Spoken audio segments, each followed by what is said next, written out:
Good morning and welcome to Saturday Splash, the annual conference of the Minnesota Association of Library Friends.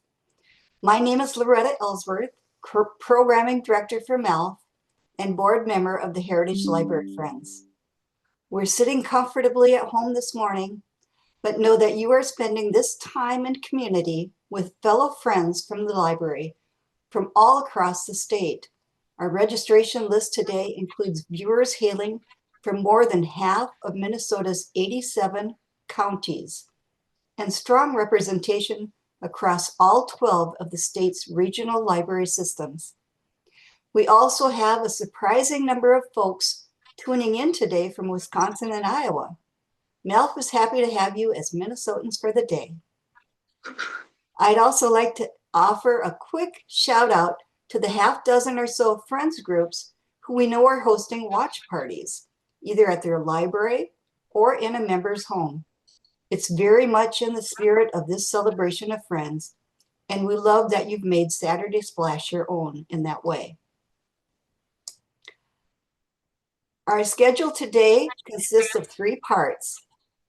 First, our featured speaker, Minnesota and Midwest Book Award writer Cary J. Griffith, will give a keynote talk.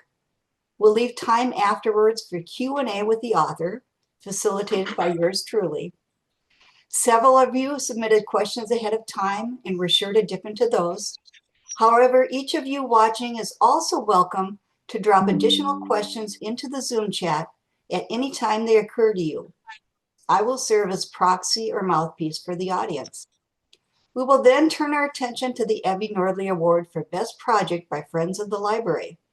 The Nordley Award is the oldest state-level recognition program of this kind that you'll find anywhere. We know because we've checked. MALF has invited a special guest to MC that portion of our program. You might recall that the Friends of the Pelican Rapids Library came away with the top prize last year. They impressed us all with their debut entry in the Nordley contest, a whimsical fundraiser called the Once Upon a Time Tablescapes Luncheon. If interested, you can find full details in all finalist projects going back to 2012 on MALF's website. As the reigning title holder, we've invited the Friends in Pelican Rapids to introduce the 2025 finalists, and once all have presented, announce our winner. Board Secretary Malin Bruggeman will do so on their behalf. I can provide the same guarantee MALF offered last year and the years before. You're sure to hear something that either feels replicable to your group and situation, or else inspires you to consider a creative undertaking of your own design. After Malin introduces our winner, or announces our winner, I'll return to share a few announcements about what's coming up next for MALF and how you can get involved. We want to leave you on a high note, so before we conclude, we'll introduce you and showcase the achievements of MALF's 2025 class of Standout Friends. Stand Up for Standout Friends is MALF's Library Volunteer Hall of Fame. It's an opportunity for member friends groups to celebrate one of their own for above and beyond contributions to the local library and its nonprofit support organization. Now I'm pleased to introduce our keynote speaker. Minnesota's own Cary J. Griffith is an award-winning author known for his compelling narratives that delve into the natural world, both through nonfiction and in the form of popular propulsive fiction. Griffith's acclaimed Sam Rivers mystery series, featuring an intrepid special agent for the U.S. Fish and Wildlife Service, blends thrilling suspense with a keen understanding of Minnesota wildlife and natural landscapes. Rattlesnake Bluff, the 5th and latest entry in the series, hit shelves on June 10th. In a glowing review, fellow mystery and thriller heavyweight Joshua Molling raved, "Rattlesnake Bluff gave me a pit in my stomach from its tense opening pages all the way to its dramatic and terrifying finale. Whether you're an existing fan of Sam Rivers or brand new to the series, Griffith's top writing will keep you turning the pages. I loved it. And I have to add that I learned a lot about snakes while I was reading it too.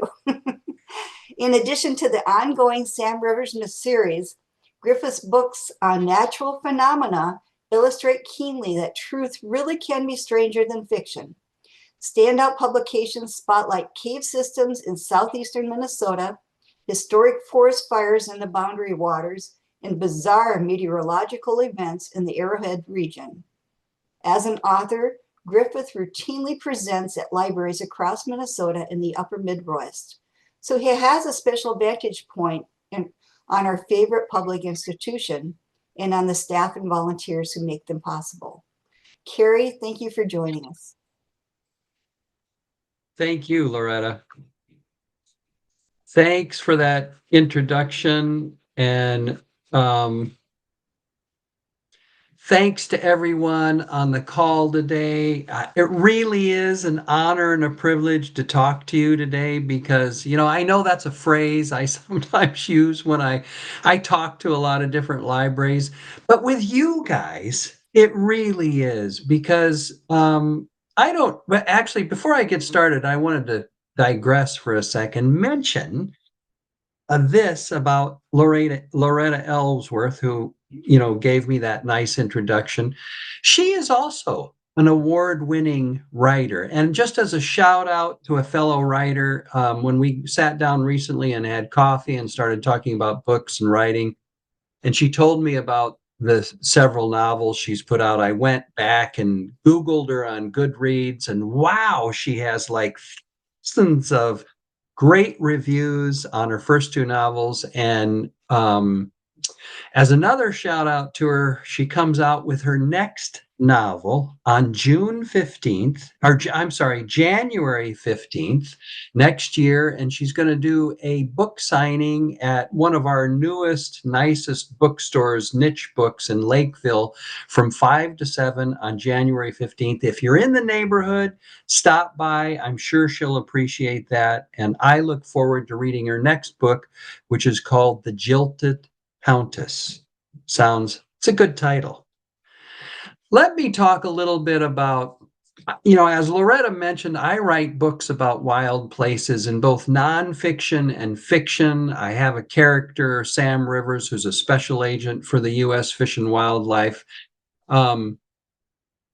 He gets involved in crimes because in some way, shape, or form, a threatened or endangered species is involved in something really nefarious, usually involving murder.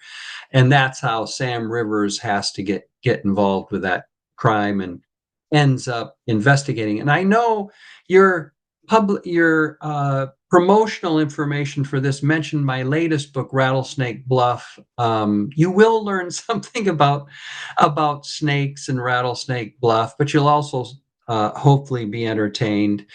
But today, I'm actually going to tell a story that I wrote about in the first book I published, Lost in the Wild. And the reason I'm going to do that is because Jason Rasmussen, the guy whose story I'm going to tell you about, he goes missing in the woods. This book is about two survival instances. I also write about a person by the name of Dan Stevens. This is nonfiction, so it's true. Jason Rasmussen goes missing, and he would have died. I'm going to share this dramatic story, his dramatic story, with you, if it wouldn't have been for the volunteer search and rescue people who went into the woods to help find him. And I feel like that's an example of the same altruism that drives the friends to come do the work that you do. So I'm going to come back to that towards the end. But before I get started on Jason's story, I also wanted to mention one of the reasons this is near and dear to me is because when I was 22, admittedly just a few years ago, I came to the University of Minnesota to get my master's in library science. Now, I did that for a couple reasons. One, I had a bachelor's in English from the University of Iowa, and I had actually moved my first year to Western Iowa to live in a farmhouse and write. And Probably at the time I thought I was going to write the great American novel, but clearly after a year of writing, flipping burgers and pumping gas, I realized I needed a lot more practice writing. And so I decided to go back and get a degree that was a little more practical than an English degree. And that first year, when I was doing my coursework, I did an internship for Columbia Heights Public Library. And then when I was writing my thesis, I worked for 2 years for government publications at Wilson Library, the academic library at the university. And that was a real education in civics and how laws are made and what the government produces.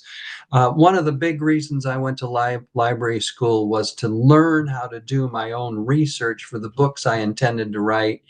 And I certainly did that through the libraries.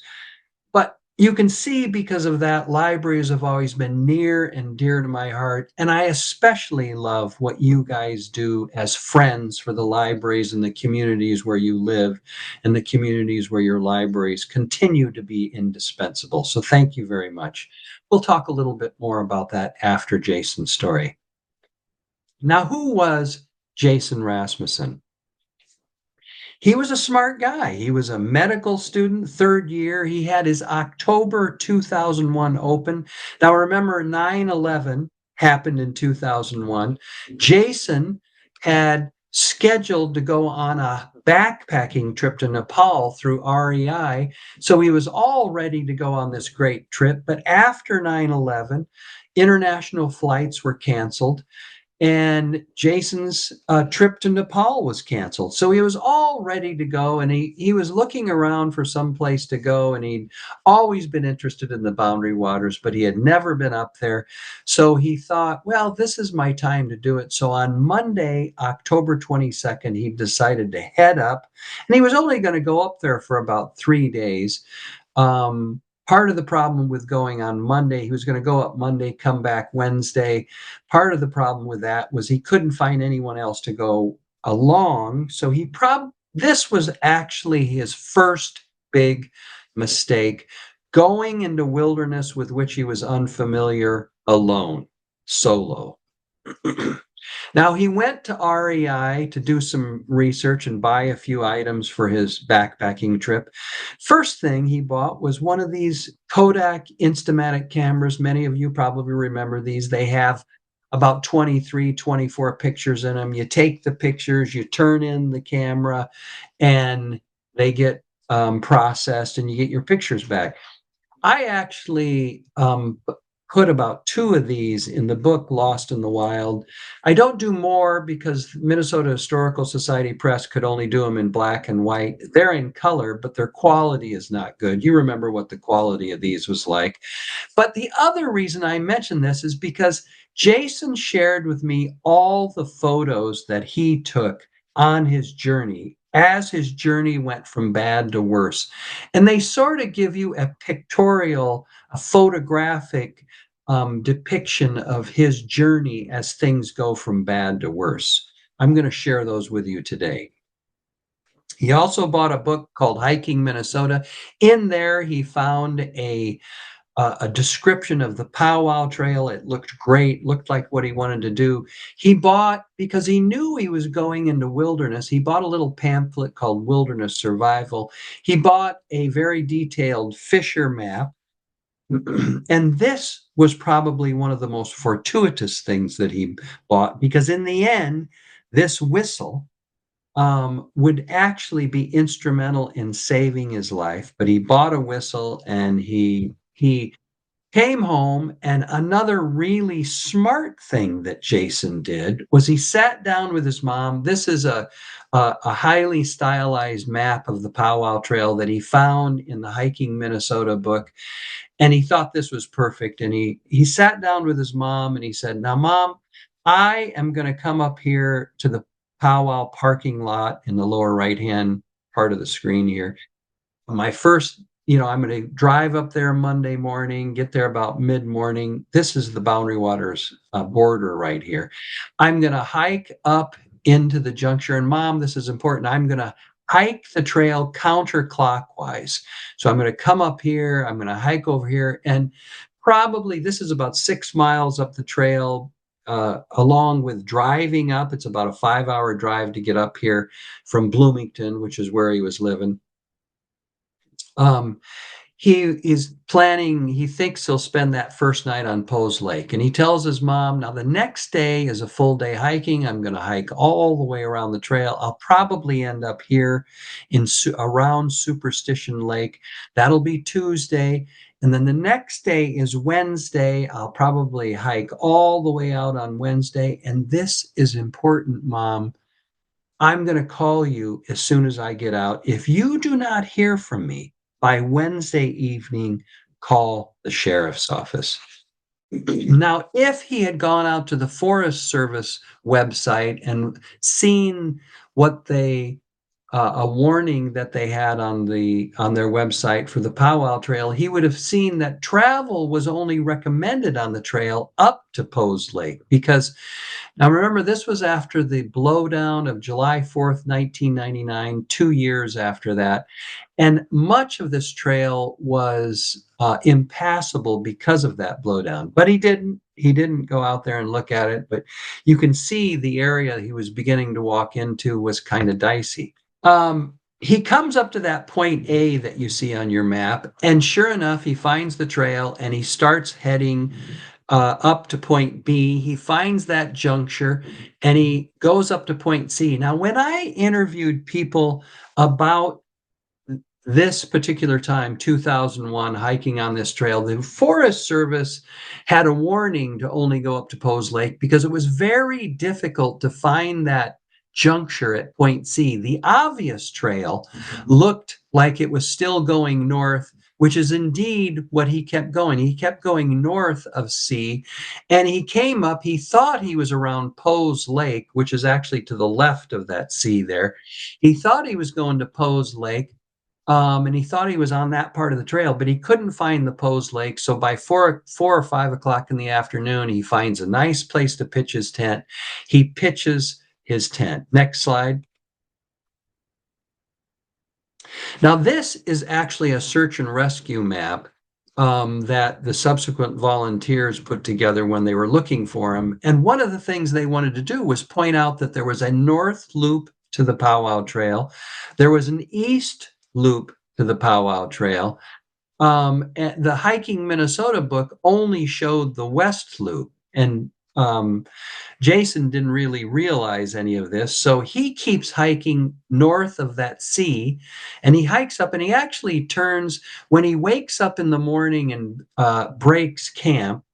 This is Tuesday now. He gets up after dawn. If he would have woke up at dawn, he might have seen where the sun rose, but the sky is still overcast. He didn't see where the sun rose, so he doesn't know which direction is east.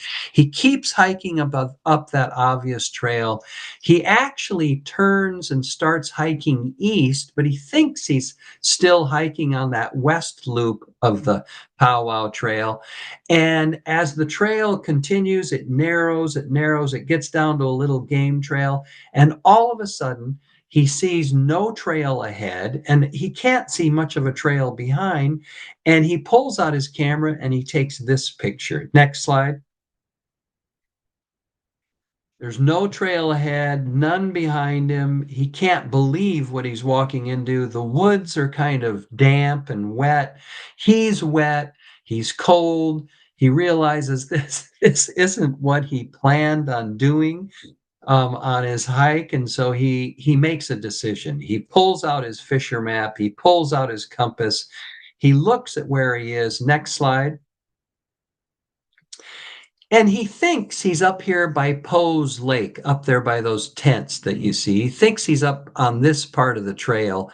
And so he looks at this map and he thinks, well, if I hike due south, take my compass out, make sure I head due south, I'll intercept the bottom part of the Powwow Trail, and then I'll be able to hike out. I've had enough hiking. I should be home by Tuesday evening. If I need another day, I can take it and hike out Wednesday, because remember, his Mother is not expecting him until Wednesday. Next slide. So that afternoon, he takes the Fisher map and he tucks it into his coat. That afternoon, he starts hiking due south. He's bushwhacking through this really dense forest. He's getting wet, he's getting cold, and as if he finally comes to an area that's open and that it's as though it's ordained that he should camp here. It's about 4 o'clock in the afternoon. He's tired. The skies open up, it gets sunny. He finds a nice place. He thinks on a lake, this is really a really large beaver pond, but he decides to set up camp here. Next slide. One of the things that happens is as he's been bushwhacking through, he loses the Fisher map. It gets pulled out of his coat loop. And so the only map he has to go by is this highly stylized hiking Minnesota map of the Powwow Trail. He thinks when he looks at this map, this must be the north end of Fallen Arch Lake. And that's where he thinks he is. Next slide. So he pitches his tent. It's a nice location. It's very open. His tent is a bright orange, by the way, important. That becomes important later. On this day, because he's wet and he's cold, he takes off his clothes. He lets them dry up there. It's actually a nice afternoon and evening. He has his fourth meal. Now, Jason has been a good ecologist, leave no trace. Every time he's made a meal with the packaging, he takes the packaging left over and he packs it in his backpack. That becomes important later. He spends a nice evening, and his idea is in the morning, I'll wake up, I'll pack up, I'll keep heading south, I'll intercept the trail, and I'll be out of here by Wednesday afternoon. Next slide. Well, he wakes up on Wednesday. This is the day he's supposed to hike out. He wakes up on Wednesday and it's raining. And it rains all morning. And the only thing he does, he sits in his tent and waits for the rain to stop. And he reads that wilderness survival book pamphlet. And one thing he does glean from that is if you go into the forest and you lose your way, you should stay put. And he thinks that's really good advice. I think what I'm going to do is try to go down this side of the lake. And when he gets out, he realizes his tent is so wet and he needs to let it dry a little bit. So he decides to get a waste pack he's brought with him and load it with a few supplies and walk south away from his tent and supplies because he thinks there's no way he's going to lose a lake. He thinks this is Fallen Arch Lake, and he'll head down and he'll find the trail. And then after his tent is dry, he'll come back to his tent and pack up and head out. Next slide. And then hit the page down again to show the text in that blue box, David. So this is not a picture he took. This is a picture of everything that he walked away from the tent with that day. And you can see it wasn't much. It was a can of tuna, some Tootsie Rolls, a water bottle, his whistle. He also brought a pen with him for all the good it did. It did become important later. But most importantly, he walked away without any matches. Now, a lot of readers of Lost in the Wild have told me that at this moment when he decides to walk away from his tent and supplies, it's like they were looking over his shoulder and they say, "Don't do it, Jason, don't," because they foresee it could be really problematic for him. And indeed it was. Next slide. So Jason takes this picture as he gets to the south end of the lake. He's got his compass out. He's going to start heading south. He walks away from his camp and supplies. Again, he thinks this is going to be so easy to recover that he's not worried about it. Now, what happens is what people in wilderness circles call the rule of dominant handedness when you're hiking in country like this.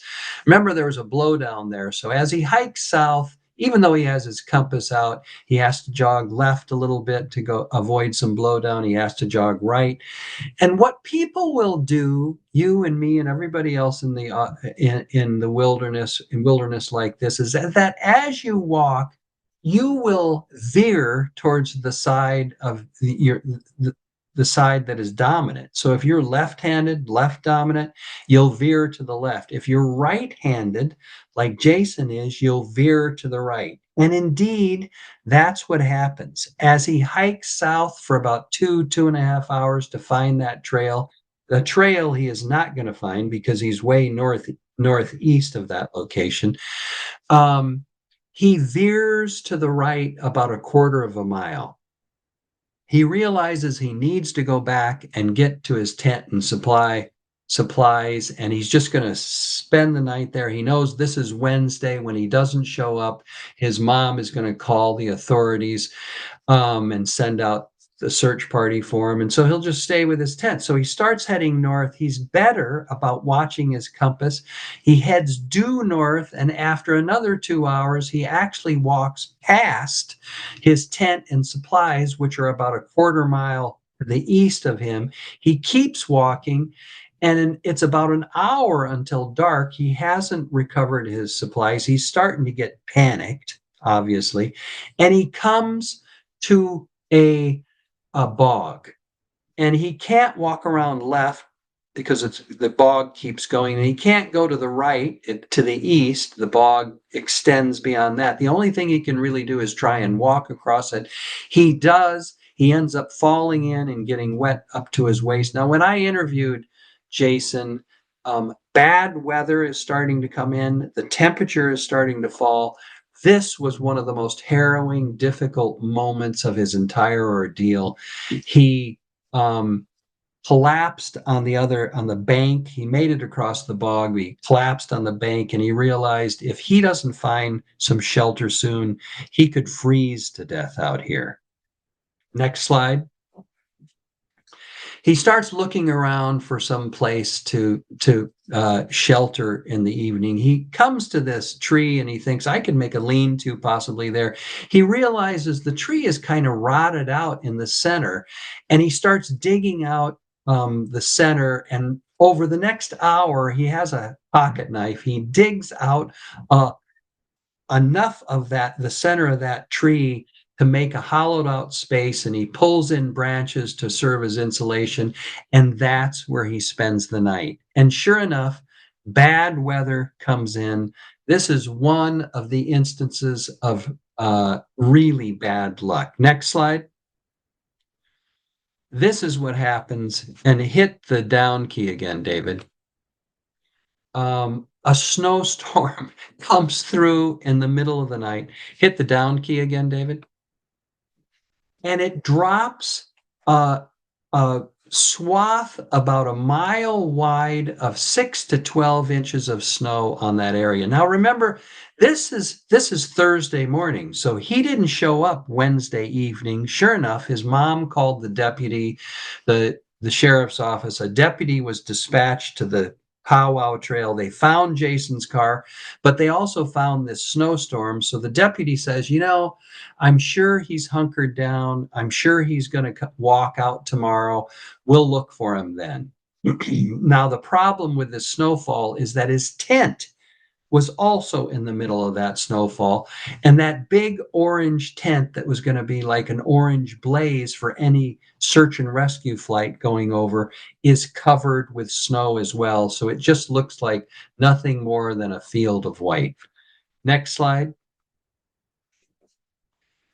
Now, this is Thursday, the first day of his ordeal. This is another picture he takes. It shows you how dense the bush is and how thick it is with snow, and it's really cold. It's getting cold, and there's no way that Jason can walk through that and not become hypothermic. He's stuck. He has to stay with this tree. And he remembers the survival book that the best thing to do is stay with his tree. And he's pretty sure that by Thursday, or at least Friday, they will call up search and rescue. Next slide. He continues to insulate his shelter. This is another picture he took of the inside of that hollowed out tree. You can see branches down there, but it's still cold. In fact, he's gradually becoming hypothermic. Next slide. Now, as dusk falls that second night, he hasn't walked out Thursday. They realize he must be lost, and so the search gets underway. The weather doesn't moderate, it stays frozen. It stays below freezing, and that means it doesn't melt any of the snow. But the search gets underway. Next slide. This is the powwow parking lot. This is where the sheriff's office is, the Forest Service, the Minnesota DNR, but also the volunteers, people like you that are altruistic, that have come up to give their time and resources to help find Jason Rasmussen. One of them is BJ Kolstad, this woman who's actually, for the first 2 or 3 days of the search, is in Florida vacationing with her husband. She comes back. BJ is familiar with search and rescue search dogs. And when she comes back, she learns about this search and rescue that's going on. She re-engages. Now, mind you, Jason told his mom where he was going. So all the search and rescue volunteers have gone out and fanned out across the western loop of that powwow trail, but they have not been able to find any trace of Jason Rasmussen. Of course, he's not in that neighborhood. So BJ knows about search and rescue dogs. They have scent tracking dogs, trail tracking, air tracking, and they have cadaver dogs. And so she sends out a notice and sort of reinvigorates the volunteers to continue searching. And after 4 days, they're still searching. Next slide. Well, about this time too, one pilot with a deputy goes over, and they probably over the course of the next several days take 50 flights over the area. One thing Jason does is every time he sees a plane go overhead, he tries to wave down the plane, of course, but he's dressed in khaki. He's in the middle of the woods. He's very difficult to see from the air. He waits until the plane gets out of earshot and he blows his whistle. It's a habit he gets into. Day 5, they don't search. They don't find anything. Day 6, they've traversed every inch of that powwow trail, the western loop, but he's not anywhere to be seen. Finally, on day 6, the weather starts to warm a little bit. By day 7 of Jason's ordeal, now mind you, he's starving, right? He hasn't had hardly anything to eat, and he hasn't had much to drink either. You can't eat snow. You become hypothermic if you eat snow. So he's devised a way to deal with that. But by day 7, it melts enough to melt the snow off that orange tent. And not long thereafter, one of those flights goes overhead. They see his orange tent in a field of white, and they radio back to headquarters and give them the GPS coordinates. And they say, "You won't believe this. There is a tent in the middle of nowhere." They can't figure out how he got in there. Whoever it was got in there to pitch it. But they radio back, and coincidentally, there's 2 conservation officers that are nearby, about a quarter mile from it. They bushwhack through a cattail swamp to get to the tent. They call out for Jason's name. When they get to the tent, there's no answer, of course, and they're worried they're going to find a body. They tentatively open up the tent and they find all Jason's supplies. Moreover, they find the 4 packages from his meals that he was going to bring out without any trace. So they know how long he's been missing. So they realize he's been missing for probably 5-6 days. In all likelihood, there's no way that somebody could have survived that long in that amount of cold. So they think at this point they're looking for a cadaver. Next slide. This is how Jason gets enough water to drink. He packs his water bottle with snow. He brings it into his shelter at night, and his body heat melts enough snow for him to have a few sips in the morning. Next slide. I also mentioned he brought a pen with him in his waist pack. He puts the pen to good use. At this point, he hasn't had anything to eat. He's starving. He's slowly freezing. In the end, he actually loses a couple toes to frostbite. He thinks he's going to die. He's pretty sure he's going to die. So he gets some birch bark and he writes a goodbye letter to his family. Next slide. And hit it down again. Thanks, David. This is the last picture that Jason Rasmussen takes with his camera. This is long before people did selfies, but this is a selfie. And he did it because he was pretty sure he was going to die. Now, I need to back up a little bit. When the searchers found his tent, other searchers came in with dogs, and the dogs started picking up a scent. They started acting the way dogs do when they pick up scents. And about that time, before they could go following the dog's trail through the woods, they got a call from headquarters. Another stroke of bad luck. Headquarters said there is a major ice storm coming from the northwest. You guys need to get out of the forest right now. So everybody left the forest, went back to the search and rescue. They actually go back and spend the night in a gym in Isabella. In the morning, and you can see this is the evening that storm behind him is coming in. Jason hunkers down one more night in his hollowed out tree shelter. The storm blows through. In the morning, the search and rescue people head out. Moreover, now they have cadaver dogs because they're almost certain they're looking for a cadaver. So they start heading north, and this time a group of 5 with some dogs are going to come in from the north and come down to Jason's tent, much the way that Jason did when he got lost and pitched his tent there. They come down, and as coincidentally, as they're coming through the woods from the north, a plane goes over. Jason waits until that plane gets out of earshot. He blows his whistle, and one person out of that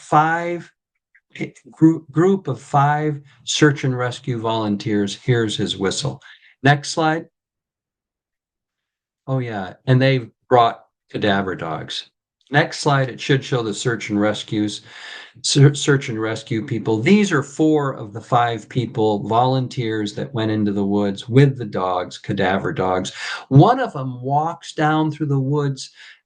Jason blows his whistle a second time. Another person hears it. One of them cuts through the woods to where they think the whistle is, and they see this guy standing there, and they think it's the guy thinks it's another search and rescue volunteer, and he says, well, what are you doing here? And he said, well, I've been staying here. And he said, well, who are you? He said, I'm Jason Rasmussen. I get a little verklempt at this because it was such an emotional thing, because they immediately call back and tell him that they have Jason Rasmussen. Not only do they have him, he's alive. He's in reasonably good shape. He's got some frostbite.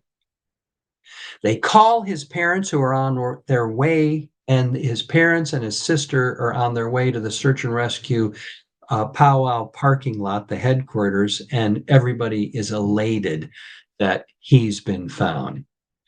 Next slide. Now, I know you guys, friends, don't do life and death type volunteer searching like the volunteers who saved Jason Rasmussen's life. But as I mentioned before, libraries have always been near and dear to my heart. Over the past 3 years, I've probably visited 40 or 50 libraries in the state. This is the Ely Public Library. I'm always blown away by the libraries because they're such nice areas, and they are nice areas to visit. This is stained glass in the Ely Public Library. they're such nice areas to visit, in large part because of what you guys do as friends. I mentioned years ago, before the internet, I was working in public libraries, and at the time we used card catalogs. We did everything manually. When the internet came on, I thought, wow, what's this going to do to libraries? And then I thought the same thing when DVDs came and when VHS came and DVDs and all the rest of the technology that has come along in the years. And I have been continually amazed and pleased with how public libraries continue to evolve to make themselves indispensable in the communities that they serve. And that's what you guys help with. Many of the times I go out to public libraries, I do so because of the friends of those libraries. So I know I speak on behalf of all the writers in the state. We have lots of them, lots of really good ones. When I say thank you, thank you very much for what you do. I really appreciate it. Loretta, any questions? Oh, we have lots of questions. Thank you. Good. Some wonderful one, a couple that just came in about the story you just shared, which is so fascinating. One person asked, was Jason reluctant to share his stories and his fears with you and the public at all? No, he wasn't. In fact, one of the things Jason said when I actually did some research. He appeared on the Oprah Winfrey show.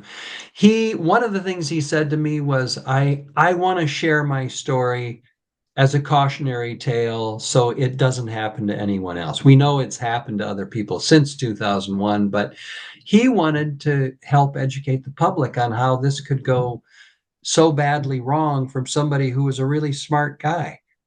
So he was really gracious and really good about sharing his story and his photos. And how often are deals like this one? Are they fewer now with GPS technologies? Do you know? They are. They're still, people still go missing. But the cell phone coverage is spotty. It's pretty good around the edge of the boundary waters. People have cell phones. They didn't have cell phones back then. People have a lot of, yeah, devices now, GPS, and there's another device you can use that if something goes wrong, you can trigger it and it sends out a beacon. A lot of scouting troops and stuff bring those as part of their supplies. They bring in sat phones, which they didn't have back then. Yeah. So yeah, it's better. But having said that, people still go missing. It's better, but people can still get lost. Right. Do you, someone asked, do you remain in touch with any of the figures you've met and profiled for your true life and tales, like opening Goliath or with Jason? Yeah, periodically I've spoken to Jason. Jason, he subsequently, this is a testament to volunteers again. He subsequently became an ER physician out in California, and then he's actually a local doctor here now. I forget where he's practicing, but I've seen Jason a few times, not for a few years, but I saw him. And then I've talked to Dan Stevens, the other guy I chronicle there. Some of the people in the other books, yes, definitely the Gunflint books, Gunflint Burning and Gunflint Falling. I'm up in that area quite a bit, and I see people frequently that I chronicle or have interviewed in the books, and I'm still writing nonfiction books, and so a lot of the same people sometimes I talk to when I'm doing research for my next nonfiction book. And that kind of leads to the next question. What are you working on now in the journalism or nonfiction realm? And do you work on projects simultaneously or one at a time? And how long does it take you to write a manuscript given your busy travel and speaking schedule? Um, well, yes, I'm working on a nonfiction book right now about the wolf repopulation or the wolf controversy in Minnesota. as some of you probably know, especially up north, wolves are pretty controversial. Conservationists want wolves to be here. They want to help wolves survive and thrive. Hunters, farmers, ranchers, not so much. I haven't found. I'm writing a book about that. Have tentatively called The Wolf Wars, but there's another book out there by that name, so it probably won't have that title. But it's about that controversy and about where we are right now with regard to wolves and repopulation, not only in Minnesota, but throughout the upper Midwest and out west in the Rocky Mountain states too.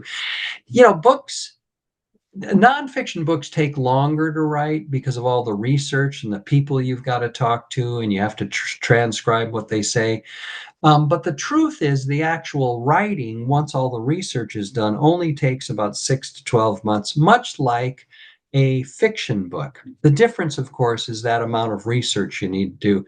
In writing a fiction book, you can as you know, Loretta, you can wake up, go down to the kitchen, have a cup of coffee, begin writing, begin thinking about your characters and what they're going to say. And it's easier from that perspective. But having said that, they usually take about 6 to 12 months to write a good solid draft. My idea is to write a nonfiction book every other year and to write a novel every year. And that's what I've been able to do. My next Sam Rivers novel is called Grizzly Narrows, and it'll be out next June. Right. That's good to hear. This is a really good question. What kind of vacationer is Cary? Does he like to explore our national parks, or does he prefer to spend his leisure time avoiding work by going to an all-inclusive spa or such? That's kind of good too. Yeah.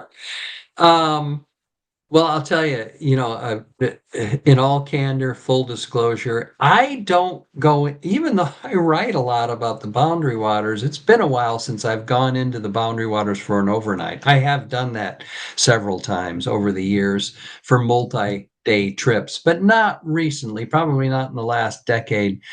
Um, my wife will tell you that we like to go up on the edge of the Boundary Waters and stay in some resort or some, cabin near the Boundary Waters and paddle into the Boundary Waters, but come back to a bed and and a home cooked meal or hit any one of the great restaurants that are up there on the Gunflint Trail. We like to do that. Not so much the spa. I don't do that so much, but I do like to go get out. We love to hike. We do a lot of hiking. I've hiked almost the entire Superior Hiking Trail. So that's really how we spend our vacations. So you're an outdoorsman yourself, in addition to being an armchair one and doing that research, So that informs your writing, it seems. Right. Definitely. Yeah. Um, Yep. and someone wanted to know what your hardest book to write, which one, and which one is your favorite. That's hard. Yeah, that's hard. It's kind of like apples and oranges. I really do like Lost in the Wild. That was my first book. It came out over a decade ago. Of the novels, I have to say, back to the nonfiction books, but I've really liked those Gunflint books, in large part because of the people, with Jason and Dan Stevens, the people I write about in Lost in the Wild. I interviewed a lot of the search and rescue people and some of the officials that were involved in that, the law enforcement people, but it wasn't as many people as I interviewed for the Gunflint books, the one on burning and the one on the blowdown. And I really enjoy that part of it. I enjoy talking to all those people and interviewing them. And, I don't use everything that I learn about, but I do enjoy talking to. So I really like those Gunflint books too because of that. Of the novels, I really like Rattlesnake Bluff. I didn't, a lot of you probably know this. I didn't know this until about 10 years ago that we have rattlesnakes in Minnesota down in that bluff area. And I always really like that bluff area. All of my books are set in Minnesota, so they're all kind of special because I love the Northeast. I love the Bluff country. I love the Twin Cities, especially the parts of the Twin Cities that are kind of wild, where um, Killing Monarchs and Cougar Claw are set. And I really like Dead Catch, where it's set up on Lake Vermilion. I've been going up there ever since I was in the ninth grade. So it's hard to find one that I like best of all. I Right. think I haven't written it yet. So how does your research directly inform Sam's escapades then? Well, of course, a lot of those Sam Rivers books are set in the areas that I write about. That southeast Minnesota, when I wrote my book on caving, I interviewed lots of people and went down there and explored those caves. So I was familiar with that country, and I always knew I wanted to write a book about that country. Yesterday, I was up talking to a group of folks that were reading Gunflint Falling in a park in South Duluth, and I realized the Sam Rivers book number 7. I want to set that one in Duluth. I like these areas that I go in and explore. I really enjoy Duluth. And one thing I really like about Duluth is hiking in the areas around. It's such a beautiful area. So my seventh Sam Rivers mystery is going to be set in Duluth. But that's one of the ways that the stuff I do every day, hiking out in the woods, talking to people, all that stuff informs the Sam Rivers mysteries. Right. And someone wondered what advice you have for aspiring writers. I have one piece of advice. Remember, I said I was 22 when I moved to rural Western Iowa and I was trying to write, I joke I was trying to write the great American novel, but I realized how much practice I needed to continue to write. And I practiced writing probably at least 1 to 2 hours every day. I worked full time. I had children and, got really busy with a lot of things, but I always found time to write an hour or two. And so my biggest piece of advice is to practice, practice, practice. Just keep writing. Eventually, if you do, things will happen for you. It might take a long time, as it did for me, but it's the best thing to do. Practice your craft, as you know, Loretta. Right. I agree. I agree. And someone was asking if you have any pure true life weather and survival writers you like to suggest to readers who have devoured your backlist already. So other writers Well, you I love, suggest? yeah, I definitely do. I love John Krakauer. He, as nonfiction, I really enjoy his work. For fiction, I really like William Kent Kruger. Yes. He has that fictitious Aurora. I really like Nevada Barr. She has that character Anna Pigeon who goes around to the national parks, and these are people like Sam Rivers. I really like C.J. Box's um, Joe Pickett, who's a game warden out in Wyoming. They're all in rural outdoors areas, and they and other people. Pam Beese is another one who writes sort of outdoor mysteries that are really good. So I enjoy those people too, but definitely John Krakauer. He is so good, and I really enjoy his work. And I think this is our final question. We have one more. Someone was asking for advice on how friends of the library should approach an author to appear at an event. So perhaps maybe going through your website or would Oh be yeah, best. yeah, that's usually how I get contacted. And on my website, you'll also find my phone number. Just give me a call or, yeah, use the contact sheet. Or I think I have my email posted there too. Just reach out any way you can. I love to talk to people in libraries. I love the libraries in the state. You guys do such nice work. So I really enjoy visiting them. Well, thank you, Cary. Your love of libraries comes across so clearly too. And thank you for carving out the time to join us this weekend. We really appreciate it. Now Oh, we're going to turn our attention to the Evie Nordley Award. For this segment, I'm pleased to pass the baton to Malin Bruggeman. Malin, you can take it away.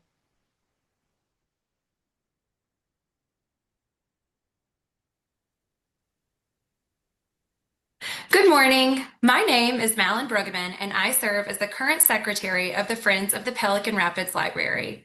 Our small group in West Central Minnesota won the 2024 Evie Nordley Award for Best Project for our Once Upon a Time Tablescapes and Luncheon. This fundraiser was built on a tried and true model, a ticketed seated meal for donors, but with a whimsical flair all our own. You can learn more about this benefit event through two links available in today's Zoom. One will take you to a narrative summary on MALF's blog, and the other to a recorded video of our longtime board member, Joyce Burnham, speaking about the origins, implementation, and outcomes of Once Upon a Time Tablescapes and Luncheon. MALF has invited the Friends of the Pelican Rapids Library as last year's winner to do the honors of introducing you to 2025's three finalist groups: Austin, Moorhead, and Morris. As you'll soon see and hear for yourself, each of their projects is quite impressive, making for one of the more challenging judge sessions that MALF's Grants and Awards Committee has ever experienced. Please stick around to the end when I'll have the additional honor of announcing our winner. First up, we have a group likely well known to those of you who follow this program closely. Over the last decade, Friends of the Austin Public Library has been a finalist for the Evie Nordley Award on 5 separate occasions. That's a record. Austin took home the gold with Something Pink back in 2021. Their unique and memorable Flockin' Flamingos fundraiser has proven a perennial favorite. Today, Group President Bethy Carlton is here to introduce us to something completely different. It's the missing piece, pun very much intended, that rounds out Austin's already impressive portfolio of fundraising events. Last January, the Friends' inaugural Puzzle Palooza drew 13 teams of jigsaw enthusiasts to downtown Austin for a speed contest like none other, one you can compete in without ever leaving the comfort of your seat. Without any further ado, Bethy, take it away.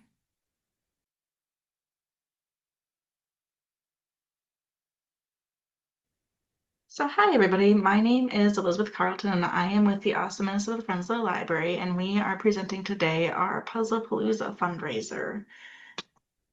So the idea kind of came out of the natural noticing that we were getting a lot of puzzles coming in for our book sale, and we kind of combined that with the fact that obviously here in Minnesota we have a really long cold winter, and so we decided to do a puzzle competition. And this was also kind of out of a desire to get more people interested in the Friends and maybe access a different section of the population, because puzzles and books do tend to overlap quite well together. And so we did a couple of things to sort of like plan out for it. And that is kind of where we really kind of developed our idea. So we took a trip to another organization that was holding a puzzle competition, just to kind of get an idea of like what we wanted it to look like, what things we wanted to change. And so we kind of made a couple of decisions involving like food, rules, and then team size and price. And so we decided to do rip your floats and some snacks like M&Ms and popcorn. And then we had like baked treats for afterwards. We decided on like $8 per a 4-person team, so it was $20 a person. We also decided to include books for people to take home, and so we kind of had pre-selected books for each table dependent on like what they had said in our survey about like what they wanted and what they looked good and all that kind of stuff. And then the key part there is that it was one puzzle for everybody who was competing in the team. And this one was really important because we wanted to make sure that people were aware. So we did a ton of advertising kind of explaining the puzzle competition, kind of what to expect. We used a ton of flyers, we used a lot of social media. We reached out to the newspaper and the media agencies and everything like that. And so we really wanted to make sure that people understood what they were like kind of getting themselves into. And so this kind of slide is like an example of some of the advertising that we did. So we had tips, finding your team, how to sign up, what to do if you're missing a team member. We did have a couple of people who showed up the day of and were hoping to get in with a team as well.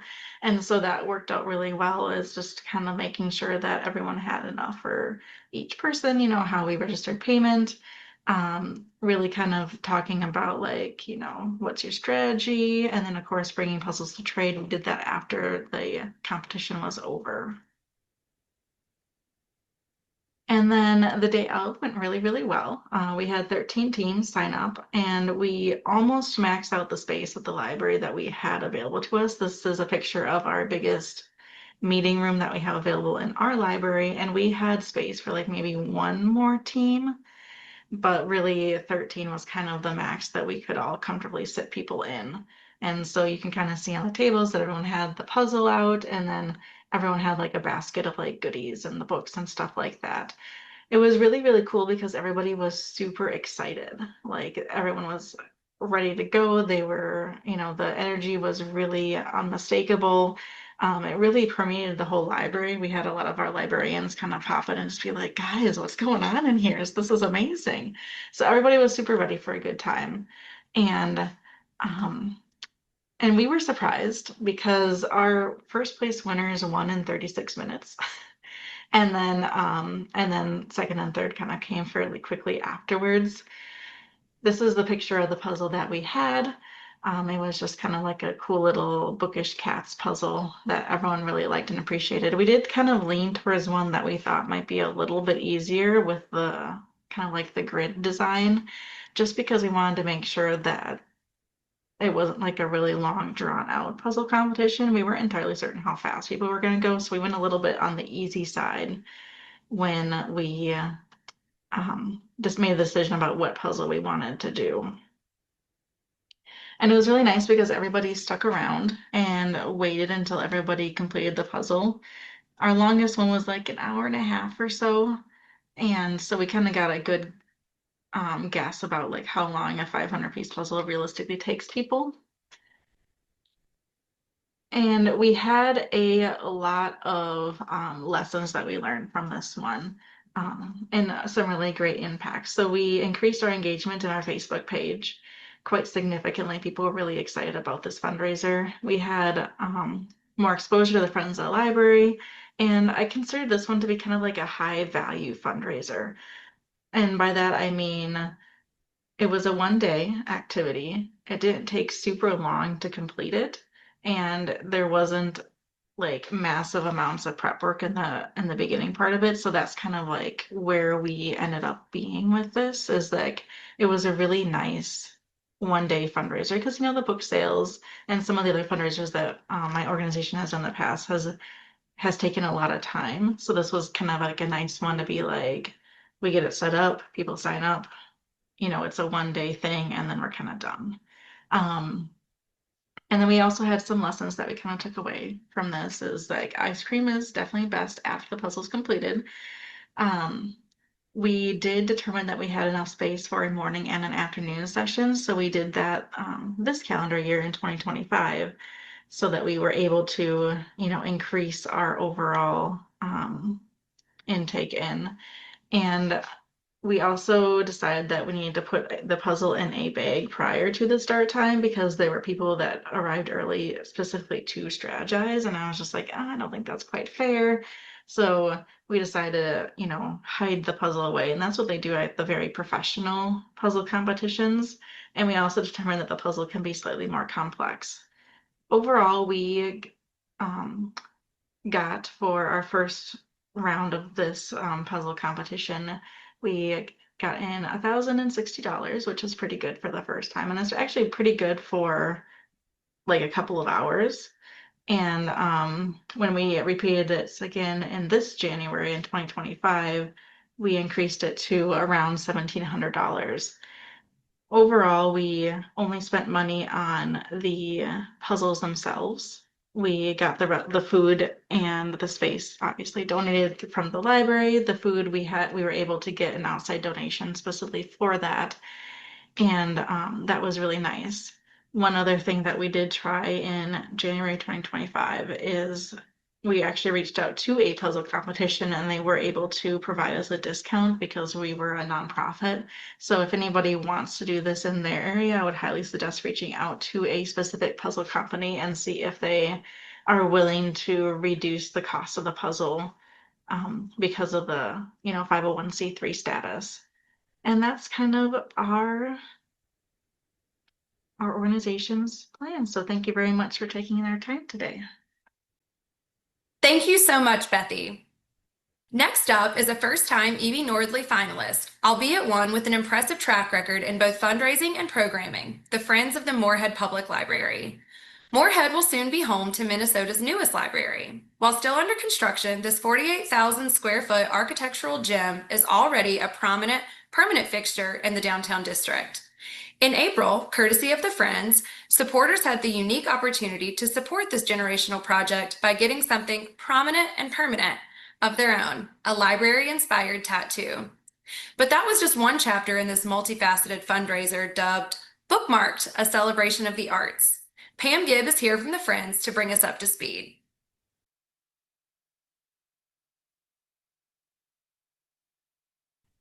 Hello, I'm Pam Gibbs, Secretary for Friends of the Moorhead Library. Thank you to the Minnesota Association of Library Friends for this opportunity.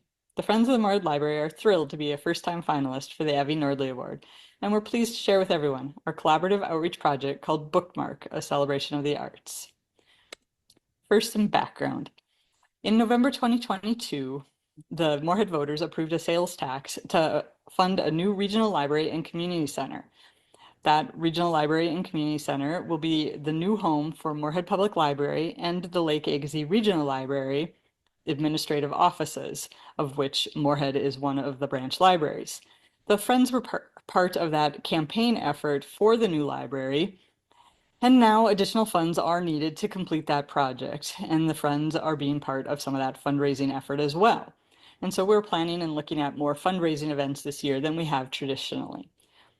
So the initial idea for Bookmarks actually came when library staff approached the Friends about co-hosting a pop-up tattoo event with Zoltar Tattoo at the Moorhead Public Library. But separately, the library director was asking Swing Barrel Brewing about partnering on a fundraising event for the new library. Because Swing Barrel and Zoltar had previously worked together in an event, those separate ideas merged into the one bigger event. National Library Week was proposed for the event. The Friends of the Moorhead Library hold our spring social to kick off National Library Week, and it was decided that this event could conclude National Library Week on April 12th.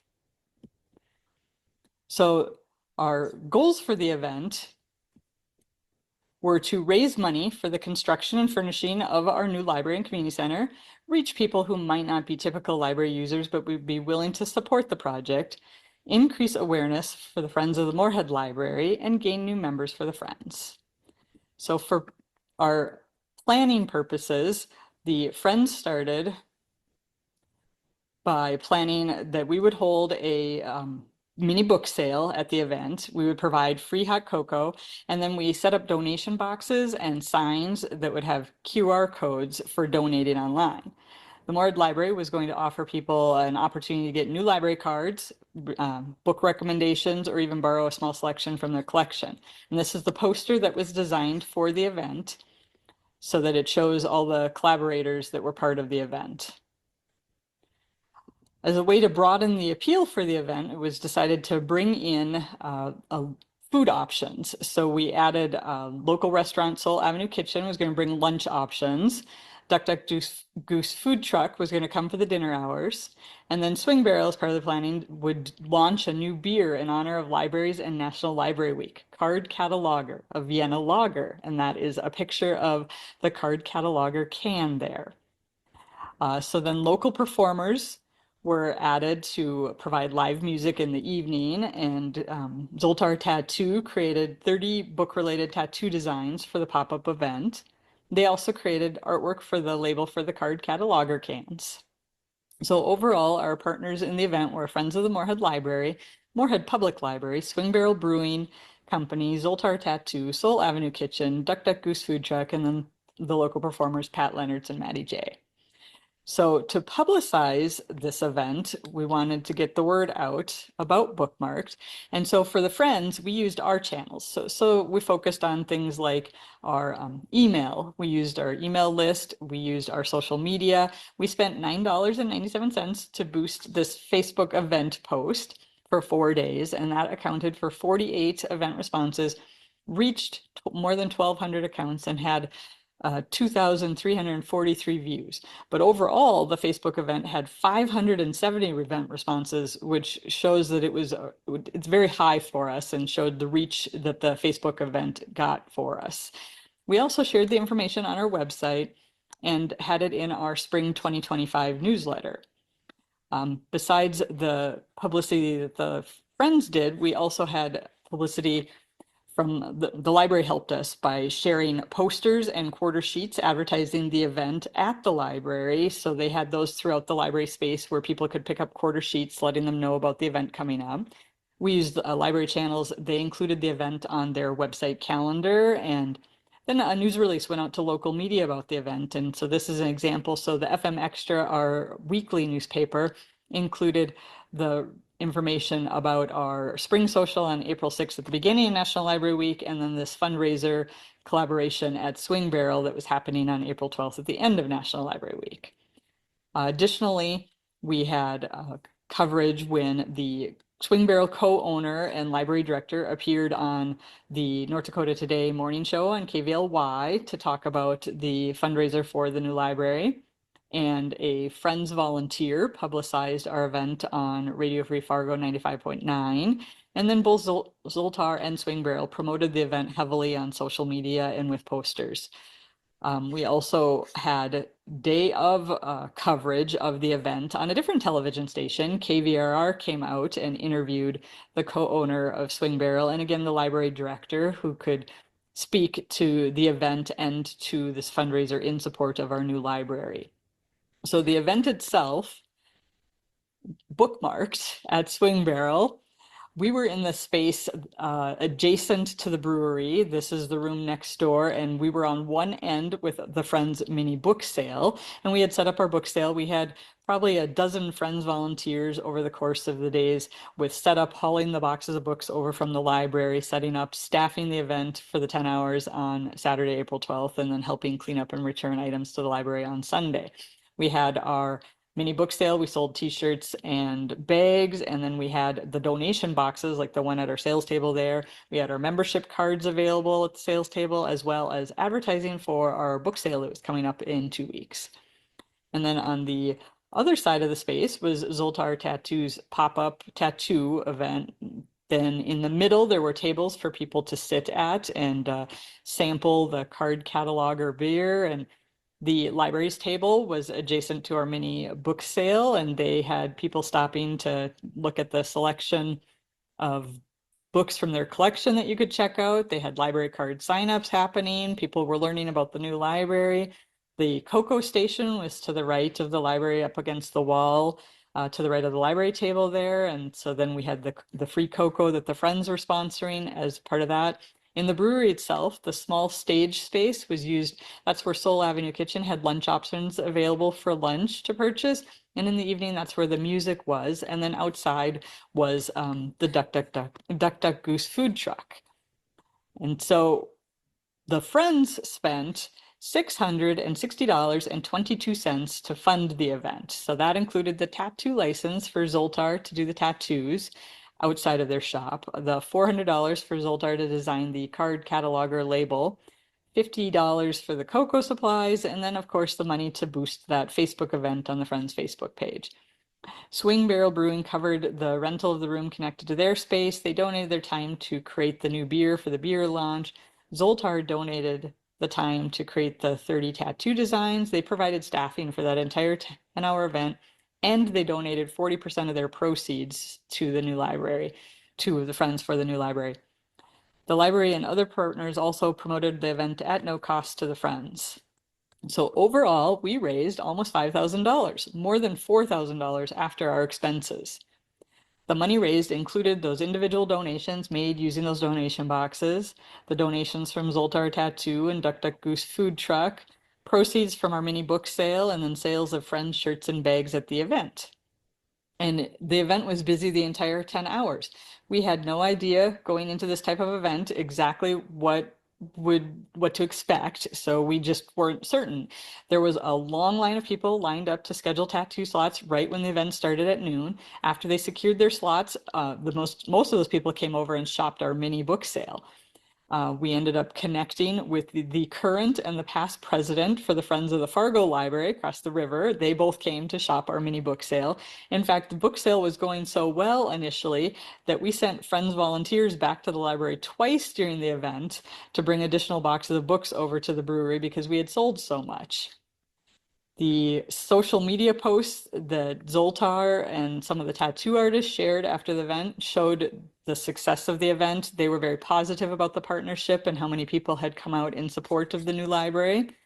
Some of our other results were that we gained 3 new Friends members. We had 3 new Friends members join us at the event, and one of those new members even volunteered 2 weeks later at our book sale. Another result was that one of our Friends board members got her first tattoo at the event. We had that news coverage that highlighted the outreach effort and the new library. But overall, the biggest success was that so many people of varying ages all shopped the mini book sale. They spoke to library staff. They learned about our new library. Various people got tattoos or tried the new beer. They enjoyed music and visited and purchased and ate some of the food that was available. And by all means, it seemed to really enjoy the event, which helped us deem the event a success. And so I'd like to again thank all of the Friends of the Moorhead Library, the volunteers who helped us make this event successful, and our partners who made the bookmarked event possible. And again, thank you to the Minnesota Association of Library Friends for this recognition. Thank you so much, Pam. Last but not least, let's hear from the Friends of the Morris Public Library about an innovative partnership with Cal Tipping Press. Public libraries strive to be a resource for everyone in their community. In practice, however, it is harder to reach and to serve some groups than others. In Morris, library staff and Friends leadership identified adults with intellectual or developmental disabilities as a constituency not well reflected in the library's usual slate of programs. This changed in a big way in February and March 2025 when the Friends of Morris Public Library sponsored and facilitated a writing curriculum geared towards their IDD neighbors. Board leader and project champion Naomi Schoolin is here to tell us more about what happened and how it went.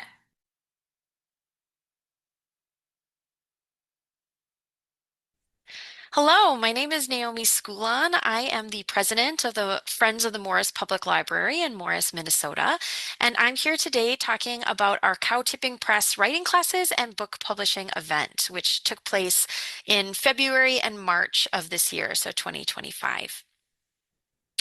So a little bit of information about what this is. So the Cow Tipping Press classes were 5 two-hour writing classes that took place in February 2025. And these writing classes took place at the library. You can see from the picture on the left, those are our writers hard at work, writing their stories. And then after those classes, after a little bit of time for publication, the book was published called Buried Treasure, and we did a book reading reception at the Hudson Inn, which is a local hotel, and it was very, very popular. We had no seating left. The whole place was packed. It was standing room only. We provided a luncheon of kind of really heavy appetizers. And then every author of the book got to read 2 of their stories to the community members. And it was really a lovely event. So like I said, the final book was called Buried Treasure, and it's available at the Morris Public Library, as well as actually at the University of Minnesota Morris Library as well. So if you want to check it out and read it, you can interlibrary loan that book and get it through MinLink. It's a really wonderful work of poetry and prose and nonfiction, and the writers worked really hard.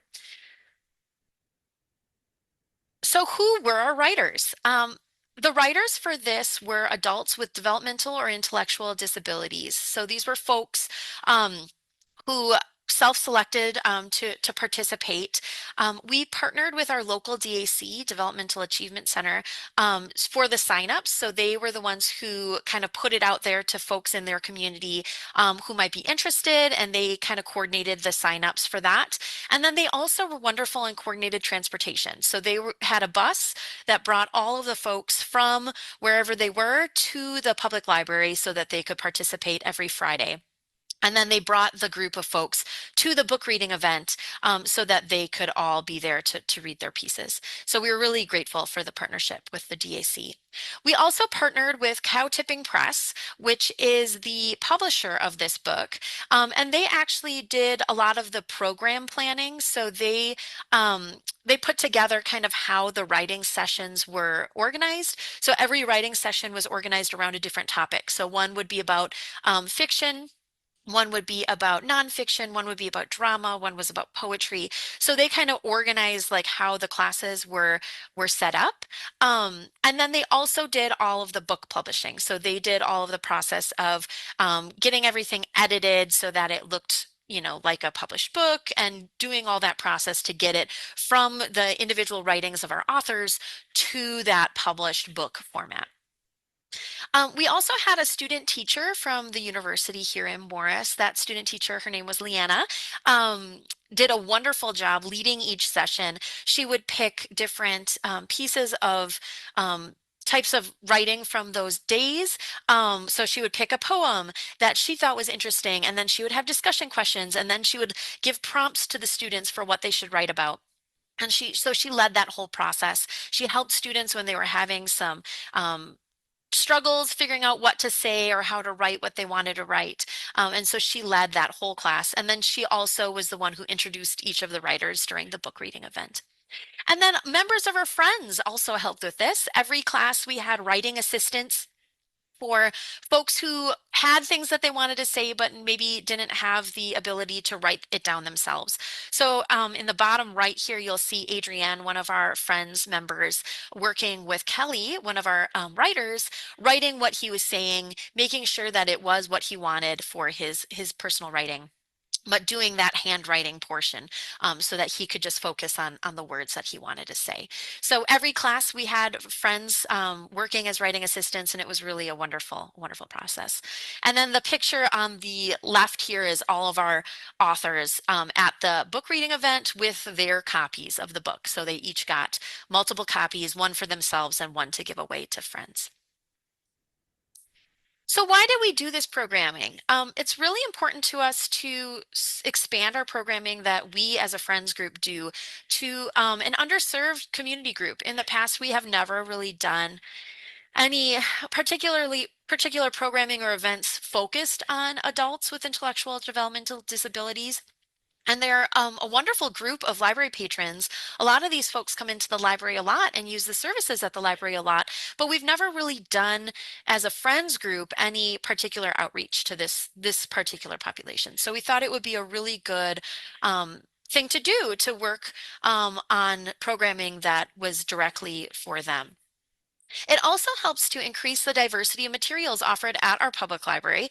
Now we have this published book that has underrepresented voices in poetry and literature, and it's available. So folks in our community can check it out. It can be sent out on MinLink and go out into the world. People can buy it on Amazon. So this is available to purchase from Amazon or from Cow Tipping Press's website. And so it's a great way to add underserved voices to our library collections. It was also an opportunity for our community to connect and celebrate marginalized voices, especially through that book reading event. We had a large swath of people in attendance, including folks from the school, university students, from the community, folks who usually just come to book reading events at the library. They all came and showed up. And so it was really a lovely event. And then some of it of why we did this was serendipity. It just ended up working out, the timing of it. We had just gotten some really good fundraisers, so we had raised enough money that we could do something like this. And then Cow Tipping Press had a grant to help them reach communities outside of the metro area. And so they were able to cover a portion of the expenses with that grant. And so it really just kind of worked out to make this happen. And so what was the feedback that we got on this? So I'm just putting out some quotes from some of the folks involved because I thought that they speak to this wonderfully. So Althea, she's the director of the DAC. She stated, "This collaboration truly made a difference, not just for the writers, but for our wider Morris community by amplifying voices that matter." And I think that really is a strong statement about why this was so important. One of our writers, Ryan, said, "My favorite part of this program has been to delve into the creative parts of my thinking." And so it was really wonderful hearing from each of the writers about why they enjoyed this, what they got out of it. They were so excited to see their works published and be able to share them with their families and with our community. And then Anne, our library director, said, "This was a wonderful event. Thank you to all that wrote and shared their work today. I have some new favorite poems."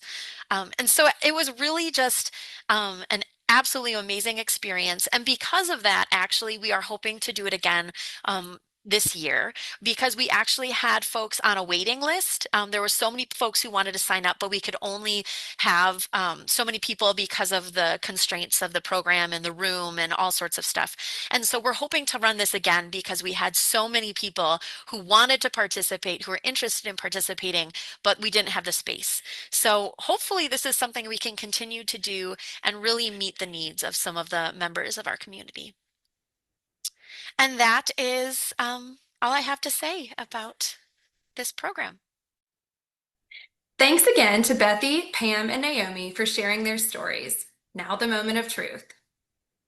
Second place and a $750 prize goes to Friends of Morris Library. Congratulations.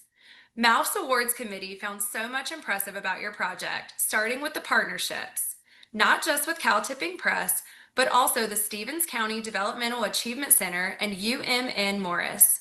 Kudos also on seeking and securing a competitive grant from the Minnesota Humanities Commission. It's hard to see this program coming to fruition without any of those partners, but we know for a fact that it would not have happened without the vision and oversight of the Friends of the Library. Now for the grand prize. Our winner and the recipient of $1,000 and a custom plaque is Friends of the Moorhead Library. Congratulations. MALF's committee was impressed by the sheer number of moving pieces coordinated to actualize the Friends' first of its kind fundraiser at Swing Barrel Brew Company, and by the diversity of ways in which it made a positive, meaningful impact on Moorhead's library. Thanks again to the Friends of the Austin Public Library, who will also be receiving a monetary prize from MALF in the next week or so. And all of our presenters today also get a personalized copy of Cary J. Griffith's newest book, Rattlesnake Bluff. Before I sign off, allow me to plant a seed early. Applications for the next cycle of the Evie Nordley Award will open in January, which is just around the corner. Projects implemented anytime after January 2025 will be eligible for consideration, and MALF would very much like to hear about them. Now that is all from me. I'd like to extend a congratulations to all of these incredible groups and a sincere thank you for joining me today.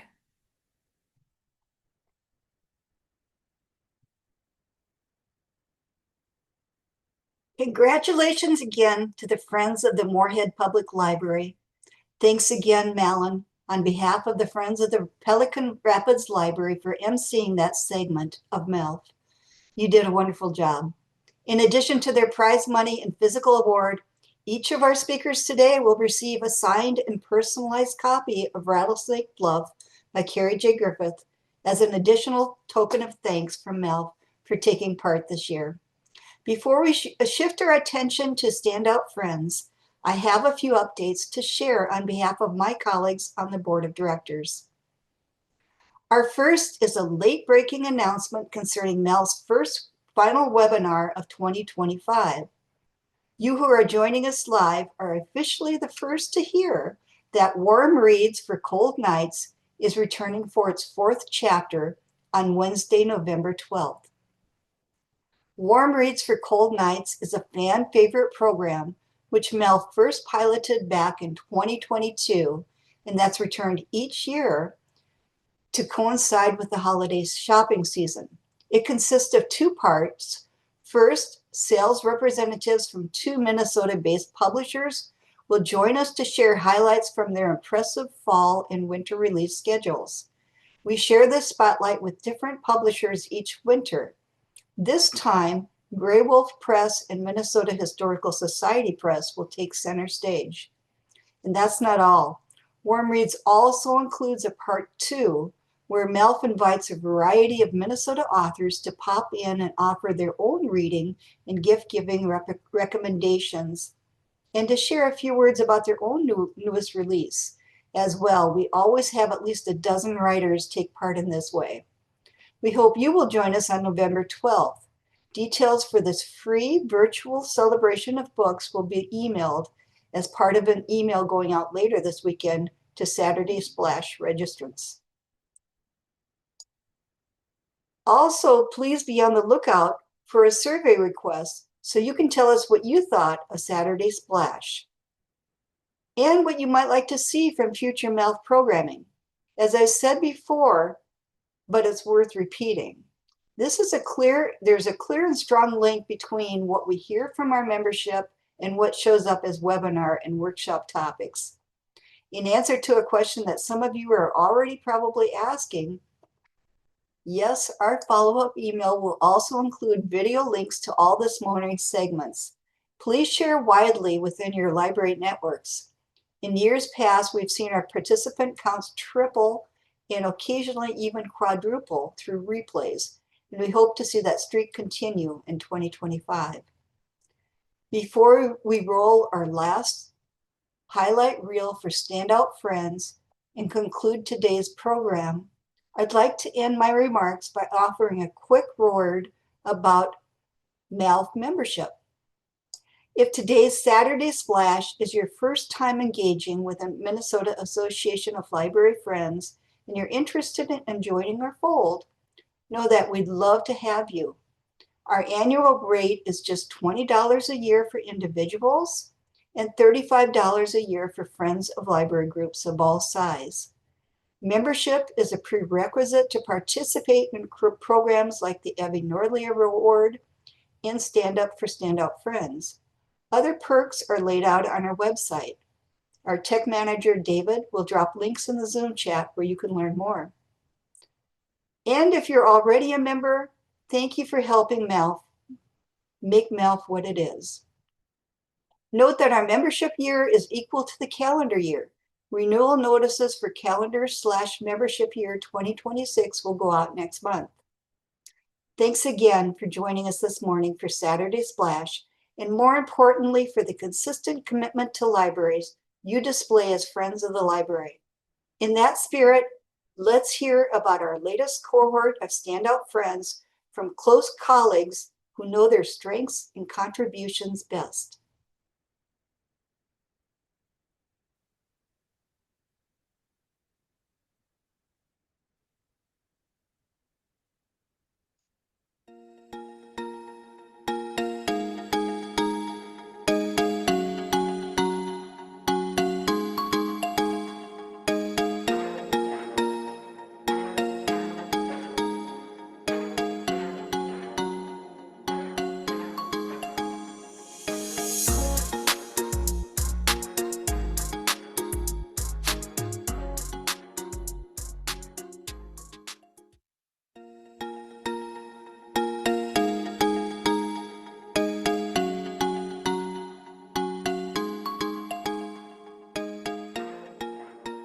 In many cases, a leader's contributions and impact far outstrip their short tenure with an organization. The Friends of the Babbitt Public Library certainly feel that way about volunteer extraordinaire Bev Bielke. Bev joined their ranks as a member in January 2024 and assumed the role of board secretary in 2025. In short order, she took on a leadership role with the Friends' ongoing and lucrative White Elephant Sale, best described as creative rummage sale with all proceeds benefiting the library. Bev also supports the Friends' biggest fundraiser, an annual Up North Craft and Vendor Extravaganza. These include securing grants to cover event food expenses and by extension maximize the program's profit. No task is too big or too small for Bev. She is always eager to lend a hand, whether it's assembling furniture, fixing equipment, or even learning how to make cotton candy for a children's program. She is well known to the Babbitt Public Library's youngest patrons, and not just for the cotton candy. Bev volunteers to lead a preschool story time when her time allows her to. Her animated read alouds and warm presence make her a favorite presenter, not to mention a wonderful ambassador for the Friends.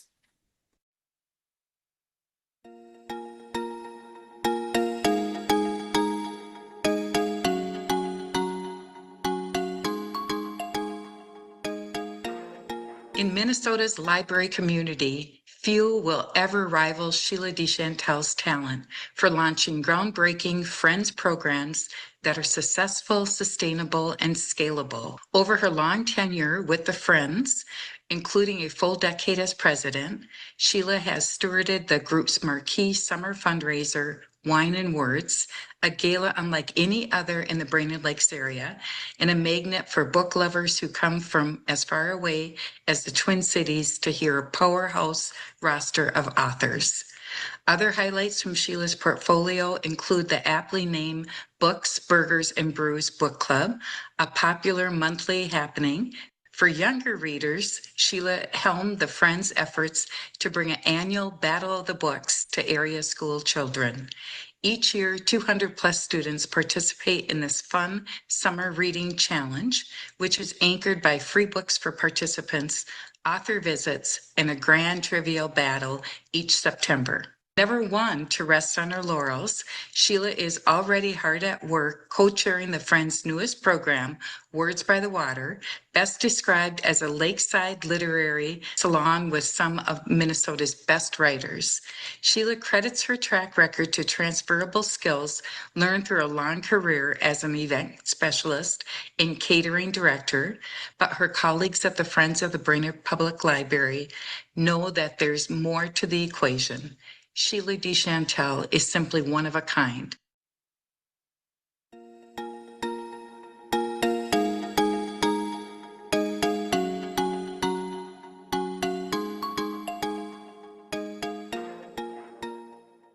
Blue Earth County Library in Mankato is one of the few in Minnesota that can boast a permanent year-round bookstore.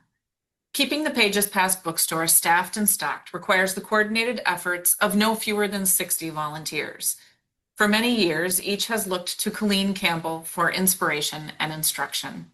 Colleen is very much the face of the Friends, working diligently over the past few years to revive interest and participation in our volunteer work. She has a gift for putting people at ease, and her enthusiasm for the library's mission is contagious. Over the years, the Friends volunteers at Pages Past have generated significant funds for the Blue Earth County Libraries, helped in part by generous community donations and innovative sales and marketing techniques through an active Facebook page and monthly sales in the bookstore.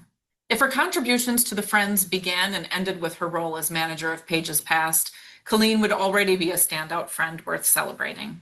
However, she has also made an enormous and lasting impact on the organization's governance structure. When the COVID-19 pandemic forced a hiatus on book sale operations, Colleen pivoted and took on the role of president of the Friends of the Deep Valley Libraries during this particularly tumultuous period. In that capacity, which she still holds today, Colleen worked hard behind the scenes to revitalize the group's board structure, replenish the ranks, and revise the organization's bylaws.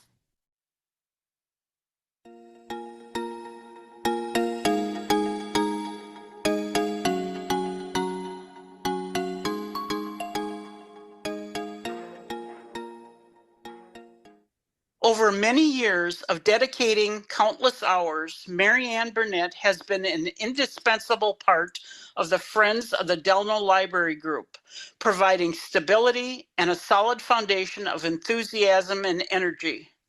Year after year, if need be, Mary Ann has willingly served as an officer, this year serving as our president. Each spring and fall, she helps our local quilters and our local artists put up and take down the displays of their beautiful creations, along with producing the event advertising and the event program. The same can be said of the multifaceted planning process we use for our summer fundraising event, Pizza in the Park. Additionally, Marianne has resurrected the Friends of the Delano Library Facebook page and serves as its manager. On her own, Marianne has repaired chipped wall corners, painted interior and exterior walls, cemented between granite donor nameplates, and facilitated the repair of broken staff chairs. With pleasure and with gratitude, we honor Marianne Burnett as our standout friend.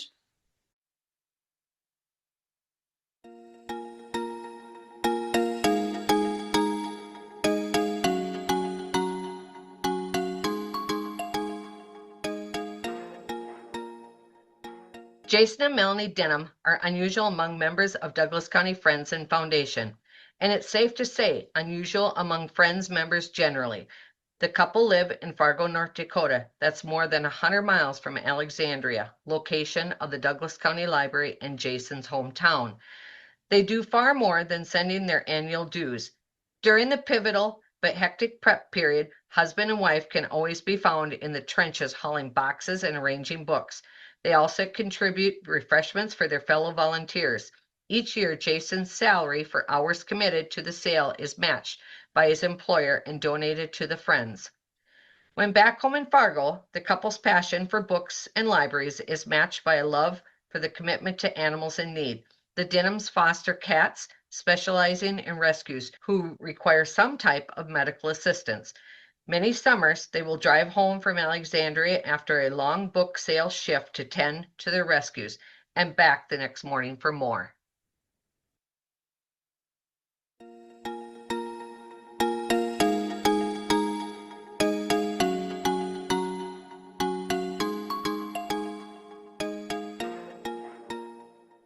Barb Berlinke helms the book sales for the Friends of the Heritage Library in Lakeville. Barb is always complimented on the neat and organized bookshelves at the book sale, as well as the promotional materials and signage used to make residents aware of and excited for the opportunity. In addition to book sales, Barb heads up the Friends' annual contributions to Ready, Set, Achieve, the Lakeville Area School District's annual school readiness event. Its intent is to level the playing field for all students by ensuring each incoming pupil is equipped for what's needed for success, from basic school supplies to immunizations. The Friends donate more than 500 books each year to this worthy event, and it would not happen without Barb. She is also a ready and willing volunteer for the group's other key activities, including the One Book, One Lakeville Community Read series. Library Director Stephanie Opstad shared that Barb has a sunny and generous spirit, always bringing positivity and a smile to the library, meetings, and events. Longtime board member Loretta Ellsworth added, to say that she's a cherished part of our Friends group would be an understatement.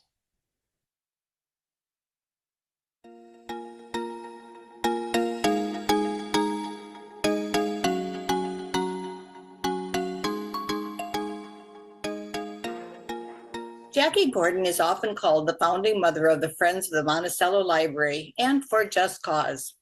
She co-founded the organization in early 2004 and served as the inaugural president for a full decade as the Friends assumed its mature shape. She remains an active member today, more than 20 years later. Now, don't let that long tenure fool you, though. Jackie is not a Monticello lifer. Prior to retiring, the educator spent a full 27 years of her career in, of all places, Hawaii.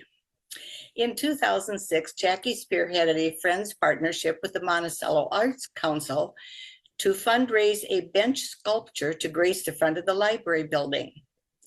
Despite being relatively new to Wright County, Jackie proved extremely effective at securing meetings and soliciting major gifts, totaling $9,000 for a beautiful installation by local artist Parker McDonald. In a news article about the unveiling of Come Read With Me, Jackie is quoted as saying, "I'm so glad that I summoned the courage to venture way out of my comfort zone to see this project through." Other highlights from Jackie's second career as a Friends leader include partnering with library staff on a major building redesign in 2005, rejuvenating the library's summer reading program in 2005, and helping to launch or maintain 2 literacy initiatives, Books for Babies and 1,000 Books Before Kindergarten.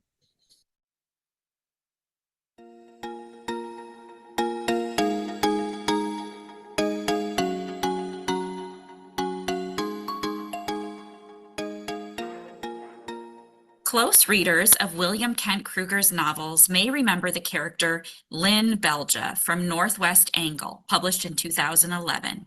She is based on a real-life friend of the library of the same name. Lynn Belja has been an integral part of the Ramsey County Library Friends since joining the board in 2008. Lynn chaired the group's membership committee from 2008 to 2018, a period when member households increased by 39%, from 629 to 876. The Friends credit that growth to Lynn's leadership and integration of new member perks, including early access to book sales and members-only tours of newly remodeled libraries. She has likewise been active in the Friends' capital campaigns, particularly a 2017 push to rebuild the RCL branch in Shoreview. Lynn has been an enthusiastic and generally easy to spot participant at the Friends Galas, held annually from 2014 to 2020. Her more eye-catching themed outfits include a homespun Mary Poppins costume. If you attend other Friends events with any frequency, you may have come across Lynn without even knowing. She is one of only a handful of volunteers who don the full-body dog costume to embody Booker, the Friends mascot.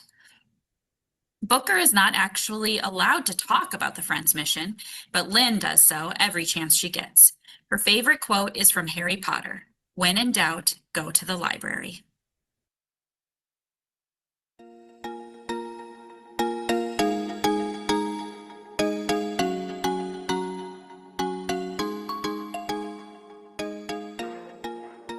You would be hard-pressed to find anyone who can boast a longer association with the Red Wing Public Library than Nancy Thorson. She grew up in the area, but outside the city limits, making her ineligible for free library loans. Starting at the tender age of 8, Nancy saved up her pocket money for a non-resident library card. Few who saw her gumption then would be surprised that she grew up to choose librarianship and bookshop ownership as her vocations. Nancy joined the Friends of the Red Wing Library over 20 years ago. Over this time, she has served as secretary from 2009 to 2011, president from 2012 to 2013, vice president from 2023 to 24, and on committees and working groups, too numerous to name. During the same period, the Friends book sale has grown from a small afternoon event held on the sidewalk to a 4-day extravaganza, supplemented with a silent auction. When the enterprise grew too large for the Friends to manage alone, Nancy coordinated outside assistance through the state of Minnesota's Sentence to Serve STS program. She was likewise a key member behind the Friends' fruitful book donation and service at the Goodhue County Detention Center. She also is a regular volunteer presence at the Minnesota Children's Book Festival, held annually in Red Wing.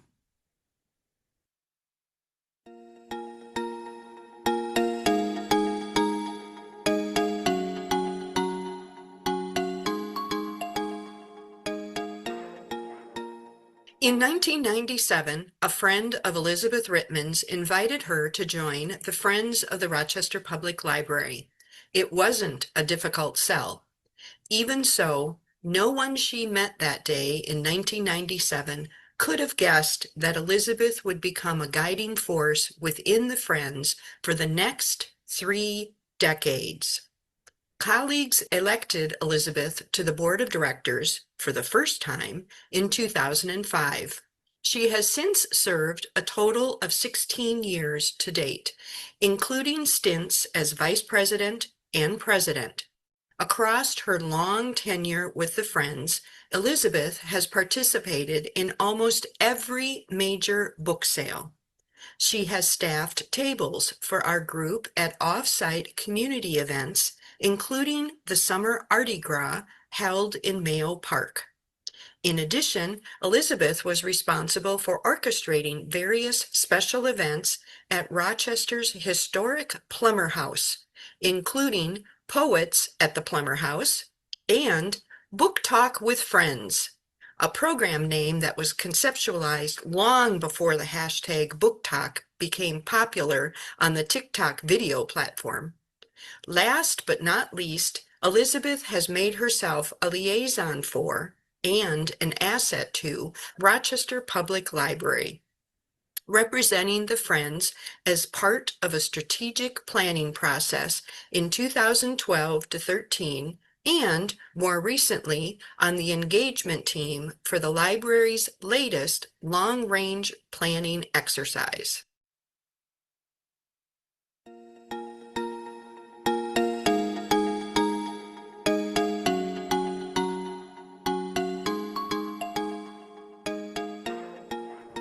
In 1934, novelist Thomas Wolfe opined that you can't go home again. Jan Peplinjack is living proof that this is not so. Jan grew up in Virginia, Minnesota before embarking on a long, adventurous career in teaching overseas.